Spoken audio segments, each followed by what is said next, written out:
ওলিয়ে কামেল বড় বুজুর্গ আলেমে দ্বীন মালিক ইবনে দিনার রহমাতুল্লাহি আলাইহি। মালিক ইবনে দিনার একদিন গুরুস্থানের পাশ দিয়ে হাঁটতে যাইতেছেন। মালিক ইবনে দিনার দেখে গুরুস্থানের ভেতরে মানব বেশি দুইজন কাগজ কলম লয়ে বয়ে কি যেন লিখতাছে। মালিক ইবনে দিনার গুরুস্থানের ভিতরে ঢুকছেন ওই মানুষ দুইটার কাছে, যে কয় কেউ আপনার ঘরে ভদ্রলোক লাগে, গুরুস্থানে বয়ে রইছেন কেন? আবার কাগজ কলম লয়া এখানে বৈশা বৈশা আপনি কি করেন? ফেরেশতা দুইজনে বলে, মালিক আমরা কিন্তু আসলে মানব বেশি, কিন্তু আমরা মানুষ না, আমরা তোমার রবের পক্ষ থেকে পাঠানো দুইজন ফেরেশতা। আল্লাহ তাআলা কখনো কখনো আল্লাহর প্রিয়দের সাথে এমন প্রেম খেলা খেলেন, আল্লাহ তাআলা ফেরেশতার সাথে মালিক ইবনে দিনারের সাক্ষাৎ করায় দিলেন। ফেরেশতারা বলে, আমরা এখানে এই গ্রামের নেককার আর বদকারের লিস্টি করতেছি। এলাকায় কয়জন জান্নাতি আছে, কয়জন নেককার আছে, কয়জন বদকার আছে, এটা লিখতেছি, লিস্টি করেছি। মালিক ইবনে দিনার চান্স পাইছে। মালিক ইবনে দিনার বলে, এই ফেরেশতারা নেককারের খাতাটা একটু উল্টায় দেখো তো, এখানে মালিক ইবনে দিনার আসেনি। ফেরেশতারা পাতা উল্টাইতেছে। আল্লাহ তাআলা আসলে তার বান্দার সাথে অভিনয় করতেছে ফেরেশতা দিয়া। পাতা উল্টাইতে উল্টাইতে ফেরেশতাদের পাতা উল্টানো শেষ। ফেরেশতারা বলে, নাই নাই নাই, মালিক ইবনে দিনার নামে কেউ আমাদের লিস্টের ভিতরে নাই। মালিক ইবনে দিনার সাথে সাথে ফেরেশতাদের হাত ধরেছে, হাত ধরে কয়, ভাই নেককারের লিস্টে আমার নাম যদি নাও থাকে, কমাস কম তোমাদের নেককারের লিস্টের সিপায় সাপায় নেককারদের ভক্ত হিসাবে আমার নামটা একটু চিপা দিয়া লেখা লয়ে যাও। আমি নেককার না হইলেও আমি তো নেককারদেরকে ভালোবাসি, তাই আমার নামটা কমাস কম এক খাতার ভেতরে লেখা লয়ে যাও। ফেরেশতারা আল্লাহরে কয়, আল্লাহ কার কাছে পাঠাইলা? জোর করে নিজের নাম লেখাইতে চায়, এখন কি করব? আল্লাহ তাআলা বললেন, ফেরেশতারা উদা হয়ে যায়। ফেরেশতারা জায়গায় উদা হয়ে গেছে, মালিক খুঁজে পায় না। যখন আর তালাশ করে পায় না, মালিক ইবনে দিনার টেনশনে পড়ে গেছেন। হায় রে, নেককারের লিস্টে আমার নাম নাই, তাইলে মনে হয় বদকারের লিস্টে আমার নাম পড়ে গেছে। আমি কিভাবে দোজখের আগুন সহ্য করব? মালিক ইবনে দিনার সাথে সাথে মসজিদে চলে গেছেন। দোজখের ভয়ে ওনার খানা দানা বন্ধ। মসজিদের ভেতরে শুধু তওবা করে আর তওবা করে আর কান্দে আর বলে, আল্লাহ আমি নেককার না হইলেও আমি তো তোমার নেককারদেরকে ভালোবাসি। যেমন আপনারা এখানে আজকে আসছেন, আল্লাহরে বলতে পারবেন, আল্লাহ আমি আলেম না, কিন্তু আমি আলেমরে ভালোবাসি। নবী বলছেন, আলমার ও মান আহাব্বা, যার সাথে যার মহব্বত সে তার দলের হবে। আলেম না, কিন্তু আলেমরে ভালোবাসি। মালিক ইবনে দিনার বলে, আল্লাহ আমি নেককার নই, কিন্তু আমি তো নেককারকে ভালোবাসি, তা আমার নামটা কি নেককারদের লিস্টে লেখা যায় না? আল্লাহ কাঁদতেছে আর তওবা করতেছে। তো মালিক ইবনে দিনার এক সময় কাঁদতে কাঁদতে কাঁদতে কাঁদতে মালিক ইবনে দিনার অজ্ঞান হয়ে গেছে, আখিরাতের ভয়ে অজ্ঞান হয়ে গেছে। অজ্ঞান অবস্থায় নিদ্রা তার উপরে ভর করেছে, ঘুমায় পড়েছে। আল্লাহ তাআলা মালিক ইবনে দিনারের এই প্রেম পছন্দ করে ফেলেছে। স্বপ্নের ভেতরে মালিক ইবনে দিনার আবার দুইজন ফেরেশতাকে স্বপ্নে দেখতাছে, আর এই দুই ফেরেশতা এসে বলতাছে, আমাকে চিনছেন নি? গুরুস্থানে না দেখা হয়েছিল একবার? আমরা কিন্তু সেই দুইজন আবার আসছি, আল্লাহর পক্ষ থেকে আর একটা মেসেজ নিয়ে আপনার কাছে এসেছি। আল্লাহ বলছে, আপনি শান্ত হন, আমাদের লিস্টে আপনার নাম না থাকলেও আকাশে আল্লাহর খাতায় আপনার নাম আল্লাহর প্রিয়দের লিস্টে আছে। কখন আলহামদুলিল্লাহ আলহামদুলিল্লাহি ওয়া কাফা ওয়া সালামুন আলা ইবাদিহিল্লাযীনা ইসতাফা আম্মা বা'দু ফাআউযু বিল্লাহি মিনাশ শাইতানির রাজীম বিসমিল্লাহির রহমানির রহিম وما خلقت الجن والإنس إلا ليعبدون وقال النبي صلى الله عليه وسلم الدنيا خلقت لكم وأنتم خلقتم للآخرة أو كما قال عليه الصلاة والسلام اللهم صل على محمد وعلى آل محمد كما صليت على إبراهيم وعلى آل إبراهيم إنك حميد مجيد اللهم بارك على محمد وعلى آل محمد كما باركت على إبراهيم وعلى آل إبراهيم إنك حميد مجيد الحمد لله মহারাজপুর দারুল উলুম গুলজারিয়া মাদ্রাসা আয়োজিত 2 দিন ব্যাপী মহতি মাহফিলের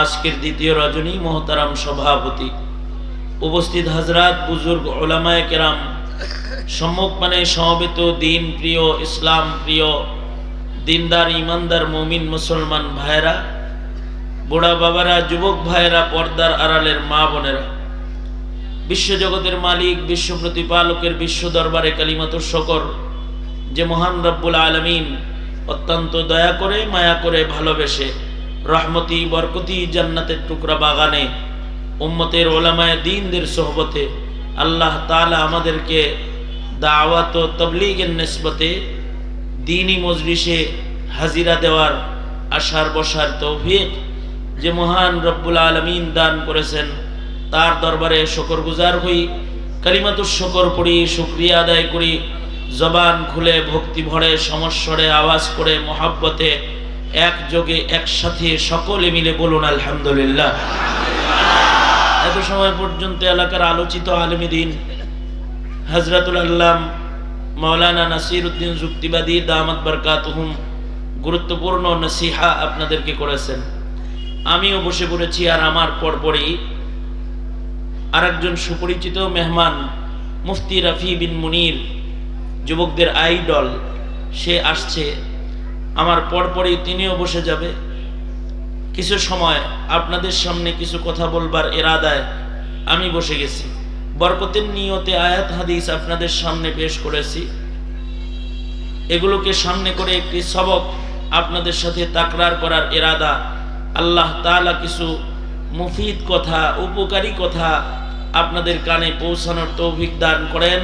আপনারা দোয়া করুন, জবান খুলে বলুন আমিন। মুহতারাম হাজিরিন, মহান রব্বুল আলামিন যিনি আমাদেরকে সৃষ্টি করেছেন, আমাদেরকে বানাইছেন কে? জোরে আওয়াজ করে বলেন, কে বানাইছেন? আমাদেরকে যিনি বানাইছেন মহান রব্বুল আলামিন আল্লাহ তাআলা, তিনি আমাদেরকে এমনি এমনি বানান নাই। এই পৃথিবীর কোনো কিছুই তিনি এমনি বানান নাই। সব কিছু বানানোর পেছনে একটি উদ্দেশ্য রয়েছে। আমরাও উদ্দেশ্যবিহীন কোনো কিছু বানাই না। উদ্দেশ্যবিহীন কেউ যদি কিছু করে তাকে মানুষ কি বলে? পাগল বলে। আমরা যদি কোনো কাজ করি, আমাদেরও সকল কাজেরই একটা উদ্দেশ্য রয়। মহান রব্বুল আলামিন যত কাজ করেছেন, যত সৃষ্টি তিনি বানিয়েছেন, এর কোনো কিছুই উদ্দেশ্যবিহীন নয়। অবশ্যই উদ্দেশ্য রয়েছে। আল্লাহর যত সৃষ্টি আছে এই সৃষ্টিগুলো প্রাথমিকভাবে দুই প্রকার। এক প্রকারের সৃষ্টি দৃশ্যের, আর এক প্রকারের সৃষ্টি অদৃশ্যের। অদৃশ্যের সৃষ্টি যেগুলো আছে ওইগুলোর ভেতরে আবার দুই ভাগ আছে। কিছু কিছু সৃষ্টি আছে অনুভব করা যায়, কিন্তু কিছু সৃষ্টি এমন আছে যেটাকে আমি অনুভব করতে পারি না, কিন্তু আমাকে ঈমান রাখতে হয়। ওই সৃষ্টিগুলো আল্লাহ পাকের কুদরত, ওর উপরেও ঈমান রাখা ঈমানের হিস্সা অংশ। যেমন অদৃশ্যের কিছু সৃষ্টির ভেতরে একটি সৃষ্টি হলো বাতাস। এটাকে চোখে দেখি না, কিন্তু এটাকে অনুভব করা যায়। গায়ে যদি বাতাস লাগে, কয় ঠান্ডা বাতাস রে, ঠিক না? তার মানে কি অনুভব করেছে, চোখে দেখে নাই কিন্তু অনুভব করেছে। কিন্তু আল্লাহ পাকের সৃষ্টির ভেতরে অদৃশ্যের আজিম শান এক সৃষ্টি আছে যেটাকে আমি আপনি অনুভবও করি না। যেমন ফিরিস্তা অদৃশ্যে, আল্লাহ পাকের মুকাররম সম্মানিত সৃষ্টি। আমরা ফিরিস্তাকে অনুভবও করতে পারি না। ফিরিস্তা আছে, চোখেও দেখি না, তাকে অনুভবও করতে পারি না। আল্লাহ পাকের অদৃশ্যের সম্মানিত এক সৃষ্টি, যদিও আমি আপনি চোখে দেখি না, অনুভব করি না, কিন্তু মহান আল্লাহ বলেছেন তিনি ফিরিস্তা বানাইছেন এবং তার এই ফিরিস্তাদের উপরে বিশ্বাস রাখা আল্লাহ তাআলা ঈমানের অংশ করেছেন। এ কারণেই বাচ্চারা যখন মাদ্রাসায় যায় তাদেরকে কিছু বিশ্বাস শেখানো হয়। তার ভেতরে একটা বিশ্বাস আমানতু বিল্লাহি, আর একটা বিশ্বাস ওয়া মালাইকাতিহি। আল্লাহকে দেখা যায় না, আল্লাহর উপরে যেমন বিশ্বাস আনতে হয়, ফিরিস্তাকেও দেখা যায় না, ফিরিস্তার উপরেও বিশ্বাস আনতে হয়। যারা ফিরিস্তার উপরে বিশ্বাস রাখে না তারা বেঈমান হয়ে যায়। যেমন নাস্তিক যারা আছে ওরা ফিরিস্তা মানে না। ফিরিস্তা না মানলে, ফিরিস্তার উপরে বিশ্বাস না আনলে তার ঈমান নষ্ট হয়ে যায়। সুতরাং বুঝে থাকলে বলেন, দেখি না, অনুভব করি না, কিন্তু ফিরিস্তা আছে না নাই? আরো জোরে বলেন, আছে না নাই? খুব দূরে আছে না কাছাকাছি আছে? কতটুকুন কাছে আছে? একেবারে কান দিয়ে বসে রয়েছে। তাও কিরামান কাতিবিন ইয়ালামুনা মা তাফআলুন। আল্লাহ পাক বলেন আমাদের ডান কাঁধে একজন ফেরেশতা আছে সম্মানিত, আবার বাম কাঁধেও একজন ফেরেশতা আছে সম্মানিত। তারা আমাদের সব কিছু দেখছে, জানছে, আমরা কি করি সব কিছু তারা জানে, কিন্তু আমরা তাদের দেখি না, এমনকি আমরা তাদের কখনো অনুভব করি না।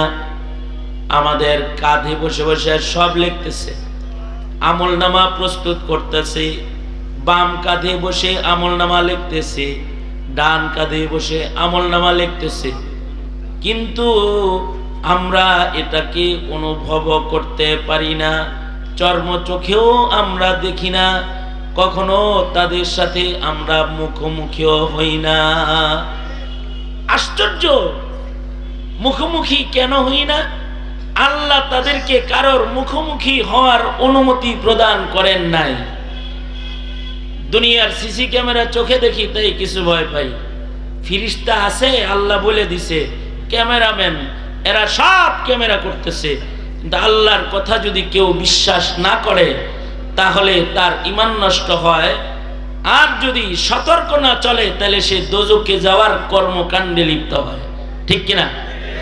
আর যদি বিশ্বাস করে তাইলে অন্ধকার ঘরেও সে গুনাহ করবে না, কারণ তার হৃদয়ে এই বিশ্বাস থাকবে যে কেউ না দেখলেও দুইজনে দেখা আমার গুনাহগুলো বাম কাঁধে বয়া বয়া এন্ট্রি দিয়া ফেলাইতেছে। যখন এই বিশ্বাস থাকবে তখন কিন্তু সে অন্ধকারের ভেতরেও গুনাহ করতে পারবে না। এমনকি বাথরুমের কিছু সুন্নত আছে, বাথরুমের সুন্নত, বাথরুমের ভেতরেও উলঙ্গ হওয়া নিষেধ আছে। জরুরত সারার জন্য যতটুকুন কাপড় খুলতে হয় ততটুকুন খুলতে বলা হয়েছে। কারণ কি? কারণ হলো সম্মানিত ফেরেশতারা আছে, যতটুকুন জরুরত তার চাইতে বেশি কাপড় খুললে তারা কষ্ট পায়। প্রয়োজনের চাইতে বেশি সময় বাথরুমে থাকলেও তারা কষ্ট পায়। এ কারণে ইস্তেঞ্জাখানায় ইচ্ছাকৃত দুর্গন্ধ জায়গায় থাকা নিষেধ। এমনকি কাঁচা পেঁয়াজ খাওয়াও নিষেধ করা হয়। কারণ যে মুকাররম মুআজ্জম ফেরেশতাদেরকে আমরা দেখি না, পেঁয়াজের দুর্গন্ধে এই ফেরেশতাদের কষ্ট হয়। কেন? আমরা কিন্তু তাদের দেখি না, কিন্তু তাদের কষ্ট হয়। এটার উপরেও বিশ্বাস রাখতে হয়। এই বিশ্বাসগুলোর নামও ঈমান। এই বিশ্বাসগুলোর নাম কি? জোরে আওয়াজ করে বলেন, এগুলোর নাম কি? ঈমান। কি পরিমাণ বানাইছে আল্লাহ এরকম ফেরেশতা? কত পরিমাণ বানাইছে? আল্লাহর রাসূল তাদের পরিমাণ বলতে গিয়ে বলেন, আল্লাহর রাসূল বলেন, জমিনের উপরে যেমন কাবা আছে, আসমানের উপরেও একটা কাবা আছে। জমিনের কাবা মানুষের জন্য, 7 আসমানের উপরে একটা কাবা আছে। এই কাবাটা আল্লাহ তাআলা ফেরেশতাদের জন্য বানাইছেন। জমিনের কাবা মসজিদুল হারাম, আসমানের কাবা আল বাইতুল মামুর। আল্লাহর রাসূল মেরাজের রজনীতে বাইতুল মামুর দেখে এসেছেন। বাইতুল মামুরের সাথে হেলান দিয়ে ইব্রাহিম বাবাকে আল্লাহর রাসূল বসা দেখেছেন। এ বাইতুল মামুর ফেরেশতাদের কাবা। বাইতুল মামুর ঘিরে ফেরেশতারা তওয়াফ করে। বাইতুল মামুরের ভেতরে ফেরেশতারা ইবাদত করে। আল্লাহর রাসূল বলেন, আল্লাহ তাআলা ফেরেশতা মাখলুককে এত বানাইছেন, এত বানাইছেন, তাদের সংখ্যা এত, তাদেরকে আল্লাহ তাআলা এত বেশি পরিমাণে সংখ্যায় সৃষ্টি করেছেন যে ফেরেশতাদের দলটা একবার বাইতুল মামুরে ঢুইকা ইবাদত একবার করে ফেলে, ইসরাফিলের বাঁশি বাজার আগে ওই ফেরেশতা, ওই দলটা দ্বিতীয়বার আর কোনদিন বাইতুল মামুরে ঢোকার মতো চান্স সিরিয়াল তার আসবে না। তার মানে তাহলে কত পরিমাণে ফেরেশতা আল্লাহ তাআলা বানাইছেন। এত যে বানাইছেন, আশ্চর্য বিষয় হলো এই এত অসংখ্য অগণিত ফেরেশতা, এদের একজনও কখনোই আল্লাহ পাকের একটি ছোট্ট নাফরমানিও তারা কখনোই করে না। লা ইয়াসুনাল্লাহ, তারা কখনোই রবের নাফরমানি করে না। আল্লাহু আকবার, জোরে করে বলেন। এত বানাইছে, কিন্তু এদের ভেতর থেকে একজনও কখনো আল্লাহর নির্দেশের খেলাফ এক জাররা নড়াচড়াও করে না, চোখের পলকও তারা নড়ে না। আল্লাহু আকবার, চোখের পলকটাও তারা নড়ায় না আল্লাহর নির্দেশের বাইরে। আল্লাহর রাসূল মেরাজ থেকে এসে আল্লাহর নবী বলেন, সরওয়ারে দু আলম বলেন, মেরাজের রাত্রিতে ফেরেশতাদেরকে আল্লাহর রাসূল হাইয়াতে সালাতে দেখে এসেছেন। অর্থাৎ একদল ফেরেশতাকে দেখেছেন তারা আল্লাহর হুকুমে সেজদায় পড়া আছে, আর একদল ফেরেশতাকে দেখেছেন আল্লাহর হুকুমে তারা রুকুতে আছে, আর একদলকে দেখেছেন আল্লাহর হুকুমে তারা কিবলামুখী হাইয়াতে সালাতে বসে আছে, কওমার হালতে দাঁড়ানো আছে, জলসার হালতে, তাশাহুদের হালতে বসে আছে। আশ্চর্য বিষয় হলো আল্লাহর রাসূল বলেন, সৃষ্টির পরে যেই ফেরেশতাটা সেজদা দিয়েছে আল্লাহর হুকুমে, কিয়ামতের পূর্বে কোনো দিনই ফেরেশতা আল্লাহর হুকুমের অবাধ্য হয়ে একবারের জন্য সেজদার থেকে মাথা উত্তোলন করবে না। আল্লাহু আকবার বলেন। ঘুমায় চোখ বন্ধ করি আল্লাহু আকবার। এই যে আপনি চোখ বন্ধ করে কইলেন আল্লাহু আকবার, কে বলবা যে হইল 8:45, এখনই ঘুমান। আপনি দোনাত তোলেন, উপরে তোলেন দোনাত। হয় নাই, দোনো হাত উপরে তুলতে বলছি, শুনে নাই। দোনো হাত উপরে তোলেন, সোজা করেন, এক হাত নামান, শুনতে দেরি হয় মনে হয়। দোনো হাত তোলেন, দোনো হাতের অঙ্গুলি খুলেন, নাড়াচাড়া দেন, উঁচু আওয়াজে জবান খুলে এত জোরে আওয়াজ দিবেন আশপাশের সব আওয়াজ যেন আপনাদের আওয়াজের কাছে ম্লান হয় এবং বন্ধ হয়। জোরে আওয়াজ করে বলেন সুবহানাল্লাহ, আরো জোরে আওয়াজ করে বলেন আলহামদুলিল্লাহ, আরো জোরে করে বলেন লা ইলাহা ইল্লাল্লাহ। শয়তান তাড়ানোর নিয়ত কইরা জোরে আওয়াজ দিয়া যত দূর যাবে আওয়াজ, শয়তান তত দূরে যাবে। জোরে আওয়াজ করে বলেন আল্লাহু আকবার, আরো জোরে বলেন আল্লাহু আকবার। যারা যারা এবার ঘুমাইছেন হাত নামান। আপনারা ঘুমাইছেন, হাত নামাইলেন কে? হ্যাঁ, হাত নামান। তার মানে কথা খেয়াল করে শুনেন না। এই কারণেই বলছি যারা ঘুমাইছেন তারা হাত নামান, আপনারাও নামাইছেন। এইরকম খেয়াল নিয়ে ওয়াজ না শুই না, আরেকটু খেয়াল নিয়ে শোনেন ইনশাআল্লাহ। বলেন কি বললাম আমি? একটা ফিরিস্তা এক সেকেন্ডের জন্য পলক নাড়ায় না। আমরা তো সেজদায় যায় ঘুমায় যাই, ঠিক না? গতকালকে একজন আমার সাথে ফজরের নামাজ পড়তেছে, সেজদায় যায় ঘুমায় গেছে, আর উঠলো না, উঠলোই না। পরে দ্বিতীয় রাকাতের সেজদায় যায় হে উঠছে সবার লগে। আমি বললাম কি ব্যাপারে, এখন উঠলো কেমনে? পরে নামাজের পরে ওনার ওই পাশে যে দাঁড়াইছে, আমি কইলাম যে ওনারে আপনি উঠাইলেন কে? ওনার নামাজ হয়েছে মিয়া? হুজুর ভুল হয়ে গেছে। আমি আন্দাজ করে কইছি, আমি মনে করছি খোঁচা দিছে দিয়ে উঠছে। তা আসলেই পাশের লোকের খোঁচায় হে উঠছে। তার মানে সেজদায় যায় বুড়া ঘুমাইছে, ঘুমাই গেছে। ফিরিস্তারা এরকম সেজদায় যায় ঘুমায়ও না। আল্লাহু আকবার বলেন। আল্লাহর রাসূল বলেন ইসরাফিল আলাইহিস সালাতু ওয়াস সালাম সম্মানিত চার ফিরিস্তার এক ফিরিস্তার নাম। আল্লাহর রাসূল ইসরাফিল ফিরিস্তাকে মিরাজের রাতে দেখে এসেছেন। এক পা সামনে এক পা পিছনে দিয়ে দাঁড়ায় রয়েছে। দেহের সব শক্তি গলার কাছে আইনা সিংহা মুখে নিয়ে দাঁড়ায় রয়েছে, অপেক্ষা করতেছে কখন আল্লাহ বলবেন বাজাও সিংহায় বাঁশি বাজায় দাও। এ হুকুমের অপেক্ষায় দাঁড়িয়ে আছে। কিন্তু কিয়ামত কবে হবে কেউ জানে না। কিয়ামত কবে হবে এটা একমাত্র কে জানে? জোরে করে বলেন। ফেরেশতাও জানে না কিয়ামত কবে হবে, কোন নবী রাসূল জানে না কিয়ামত কবে হবে, ইসরাফিল নিজেও জানে না কবে আমায় সিংহায় ফুঁক দিতে হবে। কিন্তু আল্লাহর নবীজি বর্ণনা করতেছেন এই ইসরাফিলকে আল্লাহ তাআলা যে সিংহা মুখে দাঁড় করায় রাখছে, সেই সিংহামুখী দাঁড়ায় রয়েছে সৃষ্টির পর থেকে আজ অবধি কিয়ামত পর্যন্ত।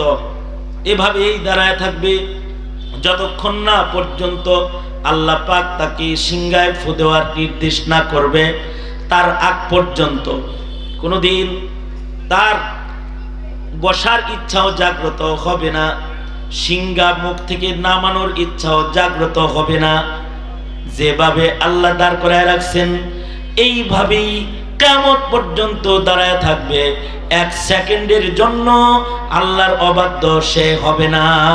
আল্লাহু আকবার কবীর। আশ্চর্য এক মাখলুক আল্লাহ পাকের, কিন্তু তাদের আমরা দেখি না। তবে তারা কিন্তু সূরত ধরতে পারে, সূরত ধরতে পারে।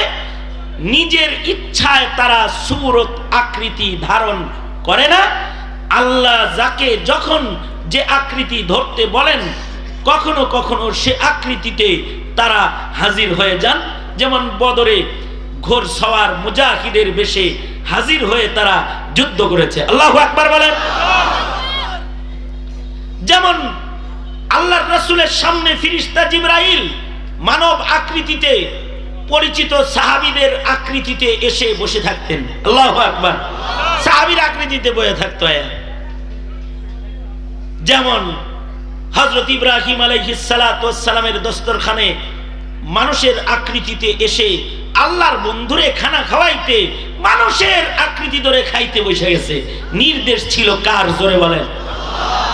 যেমন লূত আলাইহিস সালাতু ওয়াস সালামের কওমের কাছে সুদর্শন বেরেশ, সুদর্শন সুন্দর চিত্তাকর্ষক আকর্ষণীয় চেহারার যুবকের বেশে কওমে লূতের মাঝে এসে ঘোরাফেরা তিনি করেছেন কার নির্দেশে? এই ফেরেশতারা কার নির্দেশে করছে? তার মানে তারা আকৃতি ধারণ করতে পারে। মুসা আলাইহিস সালাম একবার ছাগল চড়াইতেছে, তো তাফসীরে আছে আল্লাহ একটা ফেরেশতারে বললেন যে ছাগলের আকৃতি ধরে মুসার সামনে দিয়ে দে দৌড়, ধরতে পারে না যেন সন্ধ্যা পর্যন্ত তোর পিছে পিছে দৌড়াবি। এখন পয়গম্বর মুসা দেখে ছাগল একটা দল ছোট হয়ে গেছে, অথচ ছাগল কিন্তু দুর্বল প্রাণী, মানুষ দৌড়ায় ছাগল ধরতে না পারা। আরো পয়গম্বরের দেহে তো শক্তি আরো বেশি। এক একজন পয়গম্বরের দেহে সাধারণ মানুষের না জান্নাতি যুবকদের শক্তি আসছে 40 জন যুবকের শক্তি। সেই পয়গম্বরের ছাগল দৌড়ায় ধরতে পারে না। আশ্চর্য, আল্লাহ তাআলা এই ছাগল পয়গম্বরদেরকে দিয়ে পালাইছেন। পৃথিবীতে এমন কোন নবী নাই যে নবীকে দিয়া আল্লাহ তাআলা ছাগল চড়ায় নাই। বাবা আদম থেকে শুরু করে আমাদের নবী পর্যন্ত সব নবী দিয়া আল্লাহ ছাগল চড়াইছে। কারণটা কি? কারণ হলো ছাগলের ভিতরে দুইটা দোষ আছে। এই দুইটা দোষ উম্মতের ভিতরে মানুষের ভিতরে আছে। ছাগলের 1 নাম্বার দোষ হলো ছাগল তেড়া। 1 নাম্বার দোষ কি বললাম? হ্যাঁ, ছাগলের 1 নাম্বার দোষ হলো ছাগল তেড়া। ছাগলের তেরামি যদি দেখতে চান তাহলে গোসল করাইবেন একদিন, ছাগলের পানিতে নামাইবেন একদিন, তাহলে ওর তেরামিটা দেখবেন কি স্টাইলের তেরামি, 4 গিয়ার তেরামি। তার মানে 4 পায়ে তেরামি করে। ও মোটে কালে পানিতে নামবে না, মনি ব্যাগ দিকে ও আর একদিকে কমপ্লিট উল্টা পজিশনে থাকে, তেরা বেশি।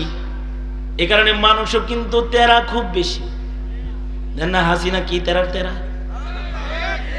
জম মারা মারলো, কত মানুষের রক্ত ঝরাইলো, তারপরেও ক্ষমতা ছাড়বো না। তেরা জম তেরা, মানুষের ভেতরে তেরামি বেশি। ছাগলের ভেতরে যেমন তেরামি বেশি, মানুষ তেড়া আর তেরা।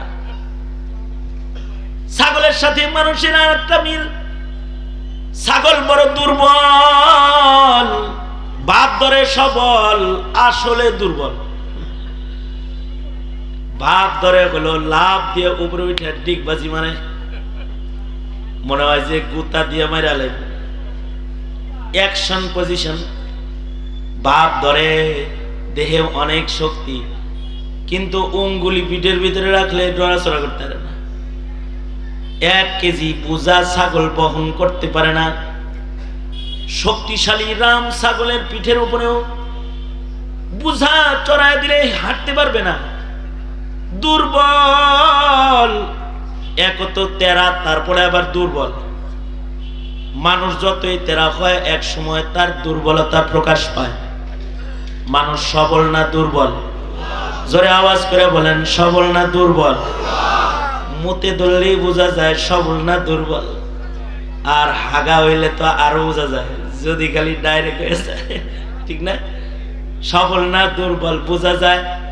এমনকি শেখ হাসিনার মতো এমন একজন সবল, এরকম পাওয়ারফুল একটা দেশের প্রধানমন্ত্রী কতটা দুর্বল, তার ভাগ্যে যাওয়ার চিত্রটা দেখলে বোঝা যায়। কারণ স্বাধীনতার পরে এমন দুর্বল পজিশনে ভেগে দেশ থেকে কোন নেতা পালায়া যায় নাই। দুর্বল, একদিকে তেরা আর একদিকে কি দুর্বল। এই দুইও সিফাত ছাগলের ভিতরে আছে। ছাগলও খুব তেরা, আবার খুবই দুর্বল। তাই নবী যেহেতু মানুষ চড়াইব, মানুষকে ইবাদত শিখাইব, তাই দুর্বল ছাগল আর তেরা ছাগল পাইলা দুর্বল মানুষ আর তেরা মানুষের পরিচালনার জিম্মাদারি, নবীকে দেওয়ার প্রশিক্ষণ আল্লাহ তাআলা হার পয়গম্বরকে ছাগল পালার মাধ্যমে প্রদান করেছেন। মুসা আলাইহিস সালাম শুআয়ব নবীর ছাগল নিয়ে গেছে। এক ফিরিস্তারে আল্লাহ কয় ছাগলের সামনে দিয়ে দৌড় দে, এটা ছাগলে দিছে দৌড়। পয়গম্বর মুসা চিন্তা করতেছে, গন্যা আনলাম যা কম হয়ে গেলে তো ধরা খাম। হে ফিরিস্তার পিছে পিছে দৌড়ায়, সারা দিন দৌড়াইছে, সন্ধ্যা পর্যন্ত দৌড়াইছে, তারপরেও ধরতে পারে না। আল্লাহ তাআলা আসলে পয়গম্বর মুসার ধৈর্য পরীক্ষা করতেছেন যে মুসা কালিম হওয়ার যোগ্য কিনা। কাল্লামাল্লাহু মুসা তাকলিমার জেলে মুফাসসিরিনরা বর্ণনা করেছেন পয়গম্বর মুসা এই ছাগলের পিছে পিছে দৌড়াইতে আছে। আল্লাহ খালি ফিরিস্তারে কয় আরেকটু স্পিড, ধরতে যেন না পারে। পয়গম্বর সন্ধ্যা পর্যন্ত দৌড়াইছে, ধরতে পারে না। এবার অনেকক্ষণ পরে ছাগলের কাছাকাছি আসছে, বীরের কাছাকাছি আইনা ধরা খাওয়াইছে। আসলে দইরা দেখে যে হের আসল ছাগল। ফিরিস্তা ওদাও হয়ে গেছে, সে ছাগলটারে দৌড়ায় না ছাগল মনে কইরা ছাগল রে জোর করে দইরা কোলের ভিতরে পয়গম্বর মুসা শোয়াইছে। শোয়া আবার পায়ের ভিতরে টিপবার লাগছে আর বলবার লাগছে, কি দরকার ছিল হাঁটুটা ব্যথা করার? তোর পিছে ঘুরা ঘুরা আমারও হাঁটু ব্যথা হয়েছে, নিশ্চয়ই তোরটাও ব্যথা হয়েছে। থাক, তোর কষ্ট হইতেছে, তুই একটু আমার কোলে ঘুমা, আমি তোর পাওটা টিপা দেই, তোর একটু খ্যাতমত করি। পয়গম্বর যখন ধৈর্যের এই পরিচয় দিয়েছেন, এবার পয়গম্বরকে আল্লাহ তাআলা ডাকতেছেন, এসো এবার তুর পাহাড়ে এসো, আমার সাথে কথা বলার উপযুক্ত ধৈর্য তোমার হয়েছে, আয়া পড়ো, চলাও এখন। তো ডেকে তুর পর্বতে নিয়ে গেছেন। কখনো কখনো ফিরিস্তা মানুষের আকৃতিতে অলি বুজুর্গের সামনেও যায়, এমনটি ইতিহাসও পাওয়া যায়। যেমন বিশিষ্ট ওলিয়ে কামেল বড় বুজুর্গ আলেমে দ্বীন মালিক ইবনে দিনার রহমাতুল্লাহি আলাইহি, মালিক ইবনে দিনার একদিন গুরুস্থানের পাশ দিয়ে হাঁটতে যাইতেছেন। মালিক ইবনে দিনার দেখে গুরুস্থানের ভিতরে মানব বেশি দুইজন কাগজ কলম লয়ে বয়ে কি যেন লিখতাছে। মালিক ইবনে দিনার গুরুস্থানের ভিতরে ঢুকছেন, ওই মানুষ দুইটার কাছে যে কয়, কেউ আপনার ঘরে ভদ্রলোক লাগে, গুরুস্থানে বয়ে রইছেন কেন? আবার কাগজ কলম লয়া এখানে বৈশা বৈশা আপনি কি করেন? ফিরিস্তা দুইজনে বলে, মালিক, আমরা কিন্তু আসলে মানব বেশি, কিন্তু আমরা মানুষ না, আমরা তোমার রবের পক্ষ থেকে পাঠানো দুইজন ফিরিস্তা। আল্লাহ তাআলা কখনো কখনো আল্লাহর প্রিয়দের সাথে এমন প্রেম খেলা খেলেন, আল্লাহ তাআলা ফিরিস্তার সাথে মালিক ইবনে দিনারের সাক্ষাৎ করায় দিলেন। ফিরিস্তারা বলে, আমরা এখানে এই গ্রামের নেককার আর বদকারের লিস্টি করতেছি, এলাকায় কয়জন জান্নাতি আছে, কয়জন নেককার আছে, কয়জন বদকার আছে, এটা লিখতেছি, লিস্টি করেছি। মালিক ইবনে দিনার চান্স পাইছে। মালিক ইবনে দিনার বলে, এই ফিরিস্তারা, নেককারের খাতাটা একটু উল্টায় দেখো তো, এখানে মালিক ইবনে দিনার আসেনি। ফিরিস্তারা পাতা উল্টাইতেছে। আল্লাহ তাআলা আসলে তার বান্দার সাথে অভিনয় করতেছে ফিরিস্তা দিয়া। পাতা উল্টাইতে উল্টাইতে ফিরিস্তাদের পাতা উল্টানো শেষ। ফিরিস্তারা বলে, নাই নাই নাই, মালিক ইবনে দিনার নামে কেউ আমাদের লিস্টের ভিতরে নাই। মালিক ইবনে দিনার সাথে সাথে ফিরিস্তাদের হাত ধরেছে, হাত ধরে কয়, ভাই, নেককারের লিস্টে আমার নাম যদি নাও থাকে, কমাস কম তোমাদের নেককারের লিস্টের সিপায় সাপায় নেককারদের ভক্ত হিসাবে আমার নামটা একটু চিপা দিয়া লেখা লয়ে যাও। আমি নেককার না হইলেও আমি তো নেককারদেরকে ভালোবাসি, তাই আমার নামটা কমাস কম এক খাতার ভেতরে লেখা লয়ে যাও। ফিরিস্তারা আল্লাহরে কয়, আল্লাহ কার কাছে পাঠাইলা? জোর করে নিজের নাম লেখাইতে চায়, এখন কি করবো? আল্লাহ তাআলা বললেন, ফিরিস্তারা উদা হয়ে যায়। ফিরিস্তারা জায়গায় উদা হয়ে গেছে, মালিক খুঁজে টুজে পায় না। যখন আর তালাশ করে পায় না, মালিক ইবনে দিনার টেনশনে পড়ে গেছেন। হায় রে, নেককারের লিস্টে আমার নাম নাই, তাইলে মনে হয় বদকারের লিস্টে আমার নাম পড়ে গেছে। আমি কিভাবে দোজখের আগুন সহ্য করব? মালিক ইবনে দিনার সাথে সাথে মসজিদে চলে গেছেন। দোজখের ভয়ে ওনার খানা দানা বন্ধ।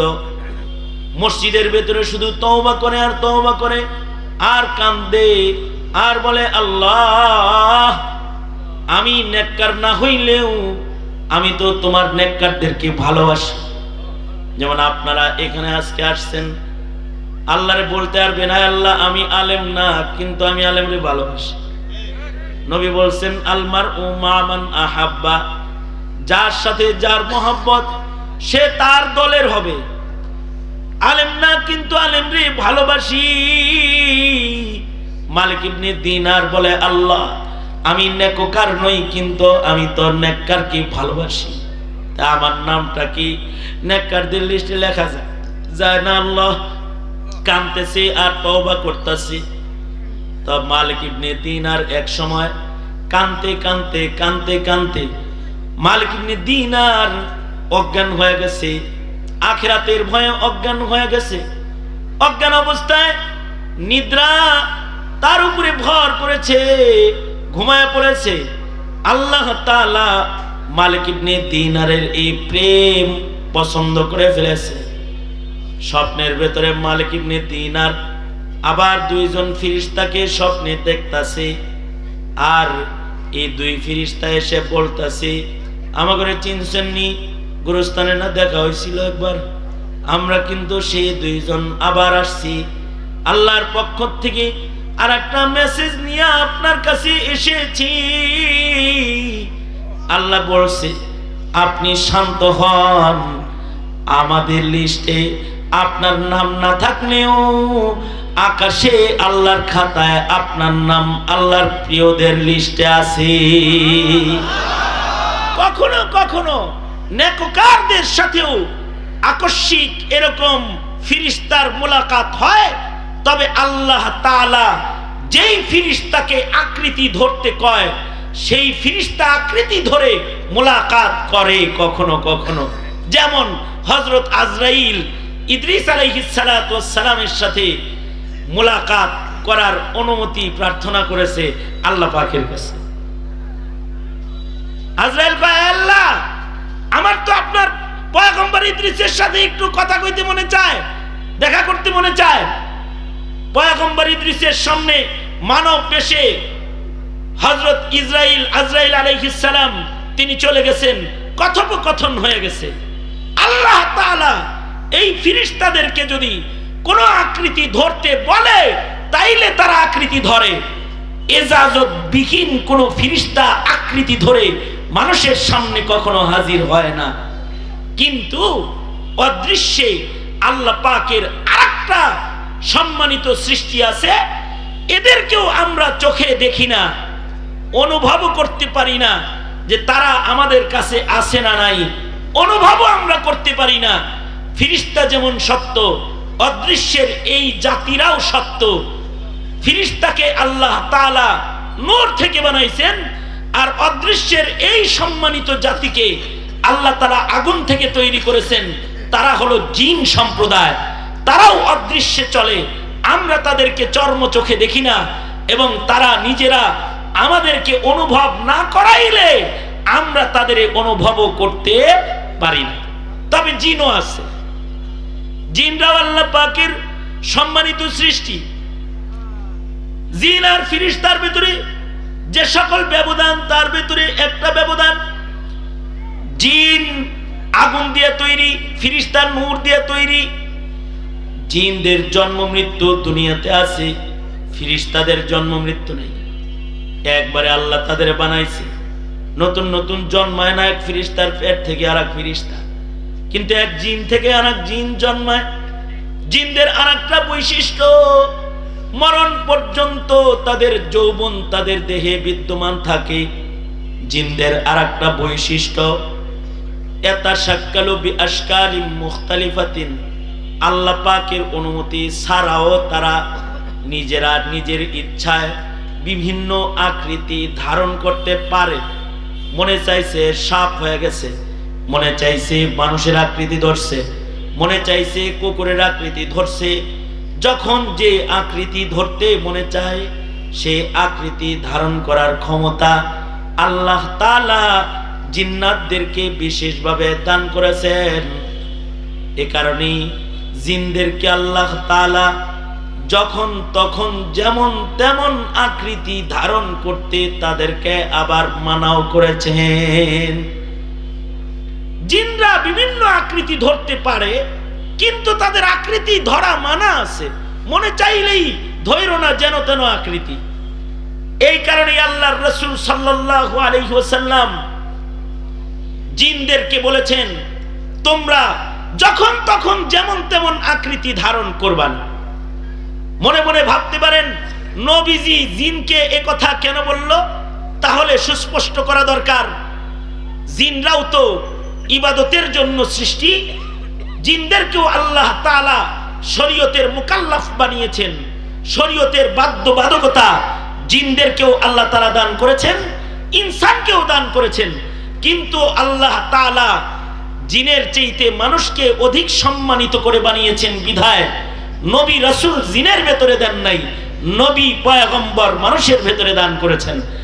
আশ্চর্য বিষয় হলো মানুষকে নবী বানায় জিনদেরকে মানুষের তাবে করেছেন। অর্থাৎ আদম নবীর জিনদের জন্য, আদম নবীর যুগের জিনদের জন্য আদম নবীকেই নবী হিসেবে আল্লাহ তাআলা নির্ধারণ করেছেন। মুসা নবীর যুগের জিনদের জন্য মুসা নবীকে নবী হিসেবে নির্ধারণ করেছেন। মুহাম্মদুর রাসূলুল্লাহ সাল্লাল্লাহু আলাইহি ওয়াসাল্লামের নবুয়তের আগমনের পরে কিয়ামত পর্যন্ত যত জিন জন্মগ্রহণ করবে, আমাদের নবীজিকে শুধু মানুষের নবী আল্লাহ বানান নাই, জিনদের জন্য আল্লাহ তাআলা নবী বানাইছেন। আল্লাহু আকবার, জোরে করে বলেন। এই কারণেই কোন জিনকে মানুষের বাদশা বানানো হয় নাই বটে, কিন্তু সুলাইমান নবীকে মানুষ এবং জিন উভয়ের বাদশা আল্লাহ তাআলা বানাইছেন। সুলাইমান আলাইহিস সালাতু ওয়াস সালাম যেমন মানুষের বাদশা, তিনি তেমন জিনদেরও বাদশা। আশ্চর্য মুজিজা পয়গম্বর সুলাইমানের। আমরা চোখে জিন দেখি না, কিন্তু নবী সুলাইমানের এটি বিশেষ মুজিজা ছিল। তিনি মানুষকে যেমন দেখতেন, অদৃশ্যের জিনকে তেমনই দেখতেন। জোরে আওয়াজ করে বলেন আল্লাহু আকবার।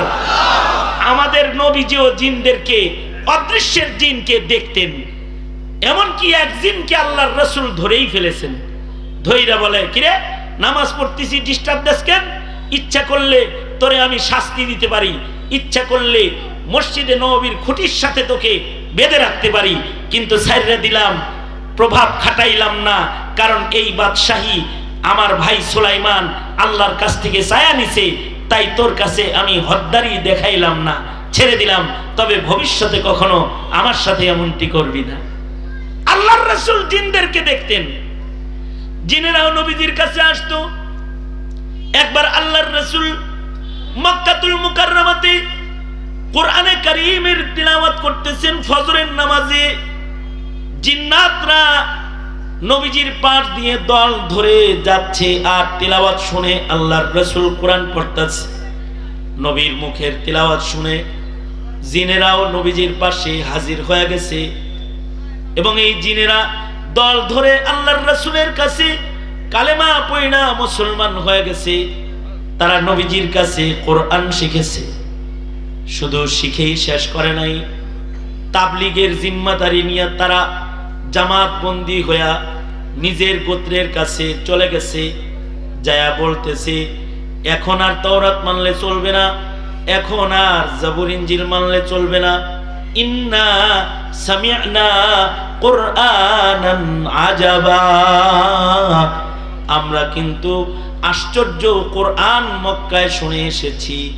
এখন থেকে কিয়ামত পর্যন্ত সব মানুষের এবং সব জিন্নাতদের জন্য কোরআনকে আল্লাহ কিতাব হিসাবে দান করেছে। আল্লাহু আকবার, জোরে করে বলেন। এই কারণেই জিনদের নামেও আল্লাহ তাআলা সূরা দান করেছেন কোরআনে, কারণ কোরআন শুধু মানুষের না, কোরআন জিনের জন্য। কোরআন বলেন বলেন, আওয়াজ করে বলেন, কোরআন জিনের জন্য। এ কারণে নেককার জিন যারা, তারা আল্লাহর কোরআনের তিলাওয়াত শিক্ষা গ্রহণ করে। নেককার জিন যারা, তারা আল্লাহর কোরআন তিলাওয়াত শিখে, তারা নামাজ শিখে, তারা রোজা রাখে, তারা হজ করে, তারা যাকাত দেয়। এমনকি নেককার জিনরা দলে দলে নবীজির কাছে এসে কালেমা পড়ে মুসলমান হয়েছে। শুধু মুসলমানই হয় নাই, নবীজিকে 2 বার তারা দাওয়াত দিয়া তাদের রাজ্যে, জিনদের রাজ্যে জিনেরা আল্লাহর রাসূলকে নিয়ে গেছে। আল্লাহর নবী জিনদের রাজ্যে যায় বয়ান করেছেন। আমি যেমন বয়ান করতেছি, নবীজি এরকম জিন্নাতদেরকে এরকম নসিহত করেছেন, তাদেরকে শরীয়ত শোনাইছেন, এমনকি তাদের চলাফেরার আইন তাদের শোনাইছেন, নিয়ম বইলা দিয়েছেন। আবার জিনেরা আবার নবীজির সাথে কথা বলছে। জিনেরা কয়, আল্লাহর নবী, আপনি আপনার উম্মতকে বলবেন তারা যেন খাবারের উচ্ছিষ্ট হাড্ডি দিয়া যেন তারা ইস্তেনজা না করে, তারা যেন হাড্ডি দিয়া ঢিলা কুলুপ ব্যবহার না করে। নবীজি কারণ জিজ্ঞাসা করেছেন, কেন আমার উম্মতকে আমি হাড্ডি দিয়া ইস্তেনজা করতে মানা করব? জিনেরা রাসূলকে বলে, আল্লাহর নবী, মানুষ গোশত খায় যখন হাড্ডি ফালায়, আল্লাহ তাআলা আমাদের রিজিক হাড্ডির ভেতরে রেখেছেন। আমরা মানুষের খাবারের ঝুটা হাড্ডির ভেতর থেকে রিজিক খাই। আল্লাহু আকবার, জোরে করে বলেন। আল্লাহর রাসূল ঠিকই আয়েশা সাহাবীদেরকে বলে, এই সাহাবীরা, তোমরা কিন্তু কখনো হাড্ডি দিয়ে ইস্তেনজা করবা না। আবার আল্লাহর রাসূল বলেন, জিনেরা যেহেতু অনেক আকৃতি ধরতে পারে, সুতরাং এই সাহাবীরা ঘরের ভেতরে সাপ দেখলে সরাসরি বাড়ি দিয়ে মারবা না। ওয়াহ, আল্লাহর রাসূল কামাল কর দিয়া। মুহাম্মদুর রাসূলুল্লাহ সাল্লাল্লাহু আলাইহি ওয়াসাল্লাম তিনি মানুষের হকই শুধু বর্ণনা করছেন না, জিনের হকও বর্ণনা করতেছেন। আল্লাহর রাসূল বলে, কখনো তোমরা ঘরের ভেতরে সাপ দেখলে ডাইরেক্ট বাড়ি মারবা না। সাহাবী বলে, তাহলে কি করব? আল্লাহর রাসূল বলে, আগে আওয়াজ দিবা, এই তুই সাপ না জিন, এই তুই সাপ না জিন, ঘরে আইছিস কেন? যদি আওয়াজ দেওয়ার পরে না যায় তাহলে বুঝবা সাপ। আর যদি জিন হয়, সতর্ক করার সাথে সাথে লাঠি দেখে চলে যাবি, ডাইরেক্ট তারে বাড়ি মারবা না। বলবা মারলাম কিন্তু জিন হইলে চইলা যা। সাহাবী বলে, আল্লাহর রাসূল এই হেদায়েত করার পরে ঘরের ভেতরে আমি কোনো সাপ দেখলে আমি 3 বার করে বলতাম, এই তুই সাপ না জিন, এই তুই সাপ না জিন। 3 বার বলার পরেও যদি না যাইতো তাইলে মারতাম। একবার দেখে সাথে সাথে বাড়ি মারতাম না। এমনকি জমানার শ্রেষ্ঠ মুহাদ্দিস শাহ ওলিউল্লাহ মুহাদ্দিসে দেহলভী ঘরের ভেতরে সাপ দেখে আওয়াজ না দিয়া বাড়ি মাইরা বিপদে পড়ে গেছে। মুহাদ্দিসে দেহলভী রাহমাতুল্লাহ আলাইহি একবার রাত্রে মৃদু মৃদু বাতির আলো জ্বলছে আর উনি ঘরে তাহাজ্জুদ পড়তেছে। ইন্ডিয়ান টাইম সাপ একটা সামনে আসছে। উনি নামাজরতই মাসআলা মাফিক হাতে লাঠি দিয়া সাপের মাথায় কষায় একটা বাড়ি মারছে। এক বাড়িতে তো সাপ মরে গেছে। সাপ তো না, এটা ছিল সাপের রূপী একটা জিন। সাথে সাথে মুহাদ্দিসে দেহলভীকে 2টা পুলিশ এসে গ্রেফতার করে মুহাদ্দিসে দেহলভীকে মুহূর্তের ভেতরে উঠায়া জিনদের রাজ্যে লয়ে গেছে। এবার তো ওলিউল্লাহ মুহাদ্দিসে দেহলভী আপাতত জিনদের রাজ্যে আছে। দেখতেছে যে অনেক মানুষ কাতার কাতার হয়েছে জানাজা পড়ার জন্য। সামনে একটা মাইয়িতের লাশ দেখা যায়। এমন সময় হাকিম সাহেব এসে বলে, ওলিউল্লাহ মুহাদ্দিসে দেহলভী, এখানে আপনার অনেক ছাত্র আছে। এই জিনদের জামাতের ভেতরে আপনার অনেক শাগরেদ আছে যারা আপনার কাছে হাদিস পড়ে। আল্লাহু আকবার জোরে করে বলেন। আপনি যে গতকালকে একটা জিনকে হত্যা করলেন, তার জানাজা এই যে এটা হচ্ছে, এটা হলো জানাজা। এই জানাজা, এটা আপনার বাড়িতে রাত্রে জিন মারা গেছে, এই জানাজা সেই জানাজা।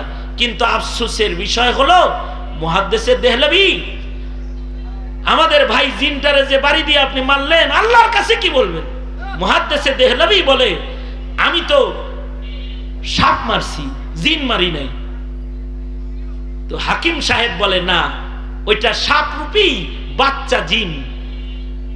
ওই যে লাশের পাশে যাকে লাঠি ভর দিয়ে দাঁড়িয়ে কান্না করতে দেখছেন, তিনি হলেন এই জিনদের রাজ্যের মুসলিম বাদশাহ।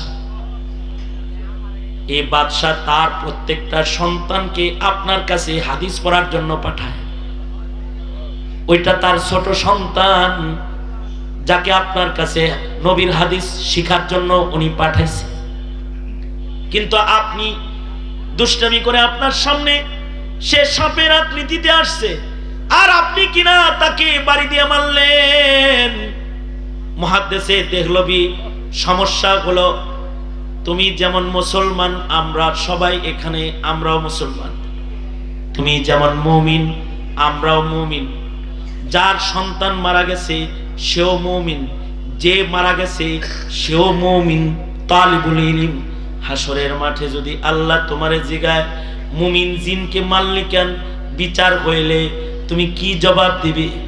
তুমি তো কোনো খবিস জিন মারো নাই, নেককার একজন মুমিনকে মেরে ফেলেছো। আদালতে কিবরিয়াতে শর্মিন্দা হওয়াটা কি ঠিক নাকি? তাহলে এর চাইতে ভালো তো ইসলামে হত্যার বিচার কি? মুহাদ্দিসে দেহলভী বলে, ইসলামে হত্যার বিচার হলো কিসাস। যদি কেউ মানুষ হত্যা করে, যদি কেউ কোনো জানকে হত্যা করে, তাহলে জানের বদলে জান। বিচারপতি বলে, মুহাদ্দিসে দেহলভী, তুমি তো একটা জানকে হত্যা করেছো, তাহলে তো এখন বিচার হইলে তোমার তো এখন কিসাস হওয়া দরকার। মুহাদ্দিসে দেহলভী তো সাহাবী মেজাজের মানুষ ছিলেন, সাহাবী মেজাজ আইসেন পড়ে, কিন্তু মেজাজের ভিতরে সাহাবিয়ত গালেব। তিনি বলে কি, আমি দুনিয়ার বিচার দুনিয়ায় চাই, ময়দানে মাহশারে আল্লাহর আদালতে খুনি হিসেবে দাঁড়াতে চাই না, তাই আমি কিসাস নিতে প্রস্তুত রয়েছি। তিনি বললেন, আমি কিসাস নিতে প্রস্তুত রয়েছি। এই কথা বলার সাথে সাথে বাদশাহ নিজের সন্তানের দিকে তাকায় কাঁদতেছিলেন। বাদশাহ তার সন্তান না দেখে মুহাদ্দিসে দেহলভীর দিকে তাকাইছেন। বাদশাহ অপলক নেত্রী মুহাদ্দিসে দেহলভীকে তাকায়া দেখতেছেন, এ কেমন মানুষ?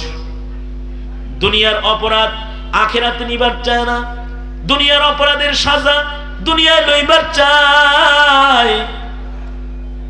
কারণ ময়দানে মাহশারে হয়, তাহলে এটা তো মুসিবত।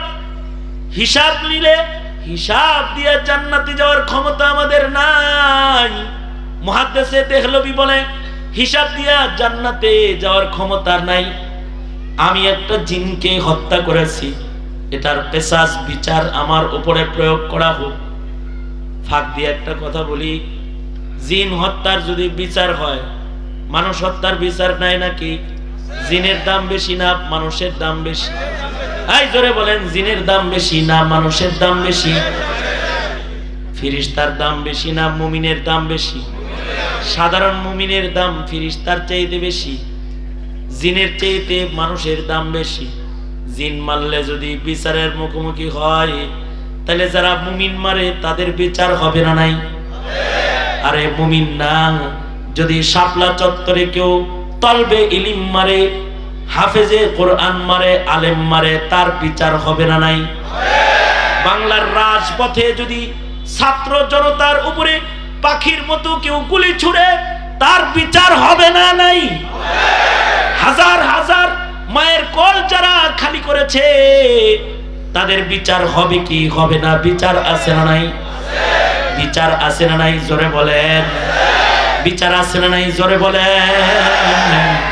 জালেমের গোষ্ঠী বিচারের লেগা রেডি হয়ে যায়। বিচার হবে, সবার বিচার হবে। আল্লাহর আদালতে এক জাররা অপরাধ নিয়ে পার পাওয়ার কোনো রাস্তা নাই। মুহাদ্দিসে দেহলভী দাঁড়িয়ে আছেন, বিচার দুনিয়ায় হয়ে যাক, এবার তিনি শাস্তি নিতে প্রস্তুত হয়ে গেছেন। আল্লাহু আকবার জোরে করে বলেন।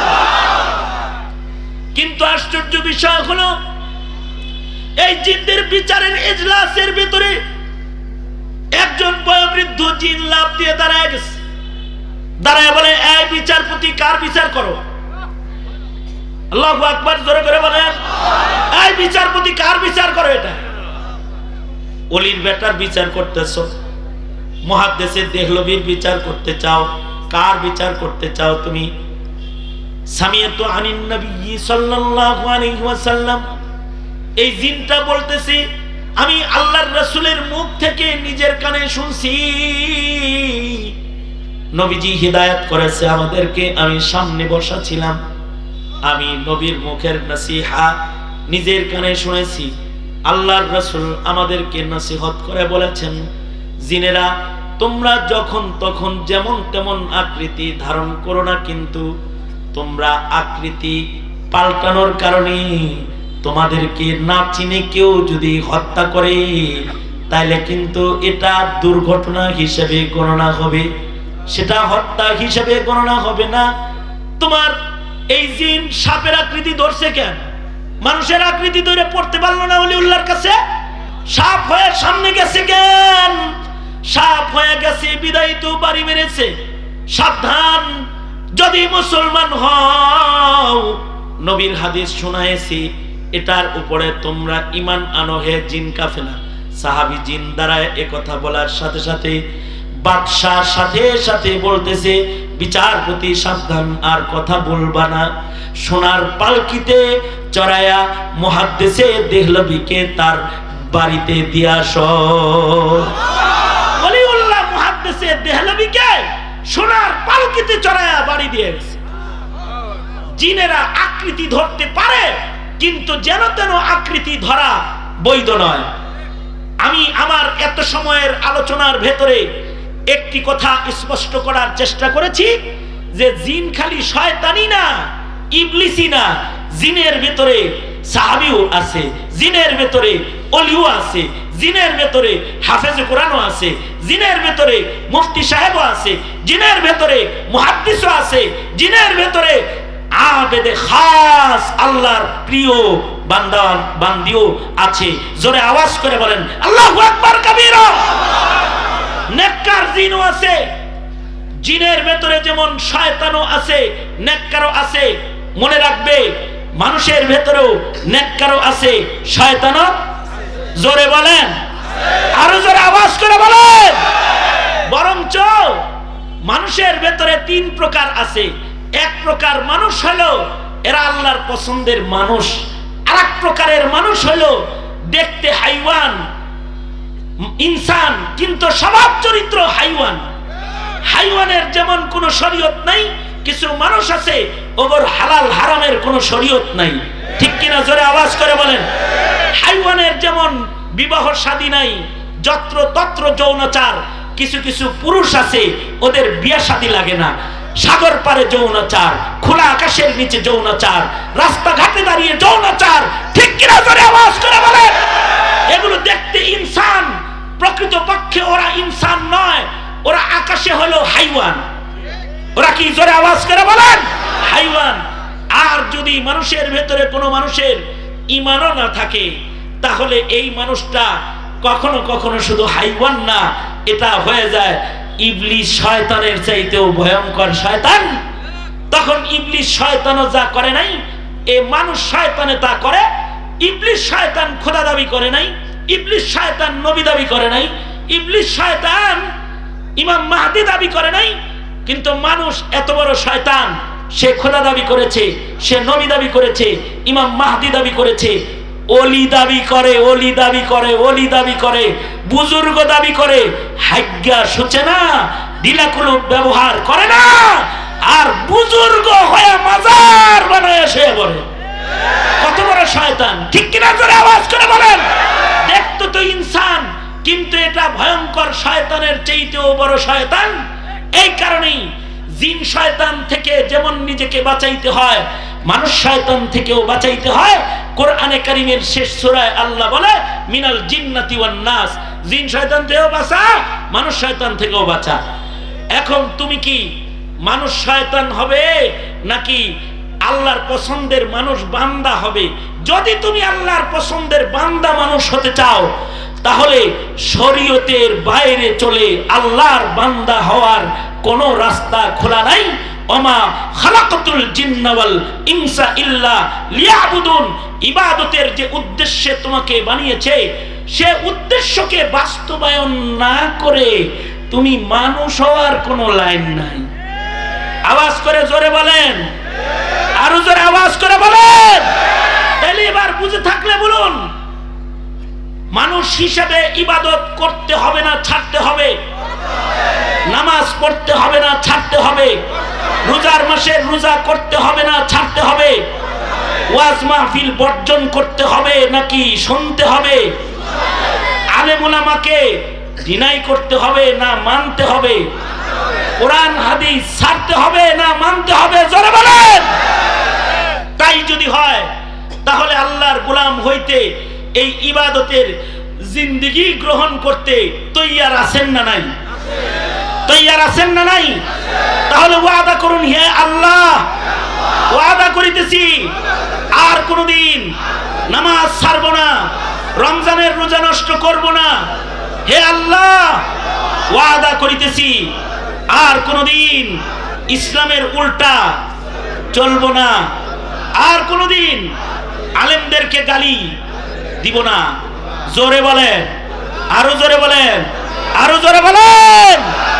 আলেম ওলামা যেখানে, আলেম ওলামা যেখানে, আলেম ওলামা যেখানে, যেই খানকায় আলেম নাই ওই খানকায় আমরা নাই।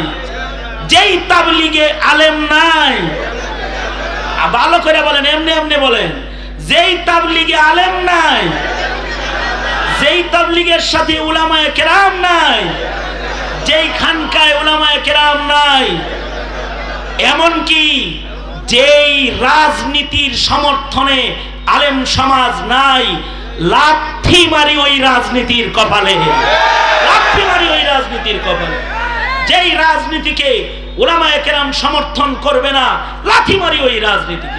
সুতরাং 17 কোটি মুসলমানের মাটিতে যারা রাজনীতি করবে, তারা আলেমের সমর্থনের রাজনীতি যদি করতে চাও, তাহলে আমাদের সুস্পষ্ট পয়গাম শোনায় দিচ্ছি, কাদিয়ানীকে অমুসলিম ঘোষণার দাবিতে রাজনীতির মাঠে এসে যাও, ইশতেহারে ঘোষণা দাও, ভোট দিলে কাদিয়ানীকে কাফের ঘোষণা করবা। আওয়াজ করে জোরে বলেন, ঠিক না বে ঠিক? জোরে বলেন। ইশতেহারের ভেতরে এটা এনে নাও যে 17 কোটি মুসলমানের মাটিতে নবীর ইজ্জতের উপরে হামলা বরদাস্ত করা হবে না।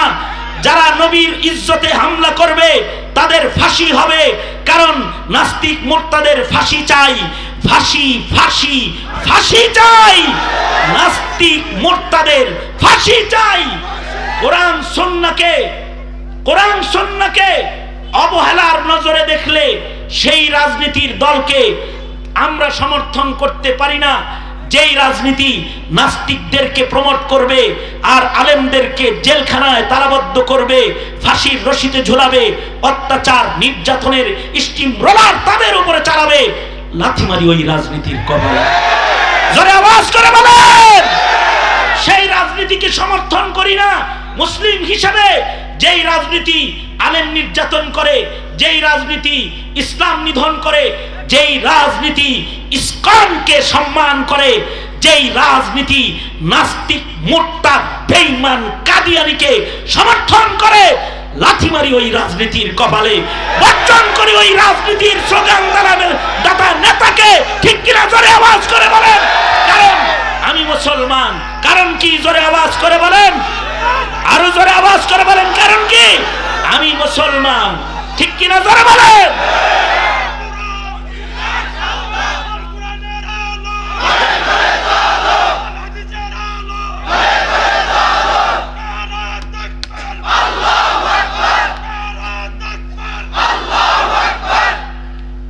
মহতারাম হাজরিন, আমার ছোট ভাইরে দেখছেন তো, বলছি না আগে আমি আলোচনা করতে করতে আয়া পড়তেছে। সুতরাং আলেমদের সাথে না বিপক্ষে?